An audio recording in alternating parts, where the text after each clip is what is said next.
Қазір мына жерге жатып алыңыз, физикалық қарап жіберейік. Сіз енді міне бүгіп жазған кезде кішкене крепитация бар, яғни қытырлау дейміз. Жас болсаңыз да артроз бірінші дәреже басталып жатыр. Неге? Өйткені мына жер басқанда ауыра ма? Мынау медиалды мениск аймағында ауру сезім бар. Менискің зақымдалғаннан артроз ерте басталып тұр. Бұл көбінесе МРТ-сіз білінетін белгісі, жоғарыдан лестницамен түскен кезде күшейе ме ауру сезім? Таудан түскен кезде спускқа жауап береді медиалды мениск. Ең жиі кездесетін травмалардың бірі. Және бізге де осындай нелермен, белгілермен жастар өте жиі келеді, әсіресе спортшылар, футболға ойнайтын, жүгіретін жастар. Бұл кезде бірінші кезекте МРТ түсіріп, зақымдалудың дәрежесін анықтап аламыз. Дәрежесін анықтап болғаннан кейін соған қарай ем тағайындалады.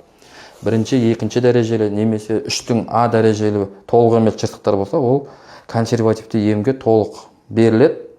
Яғни менисте қалыпқа келе алатын орган. Сондықтан еш уайымдайтын нәрсесі жоқ. Ал артроз бұл посттравмалық артроз. Бұл жерде дәрежені біз үлкен жасқа дейін ұстап қалуға тырысамыз.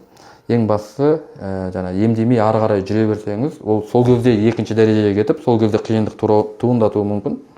Қазір уақытында келіп отырсыз. Сондықтан еш уайымдамай ем бастаймыз.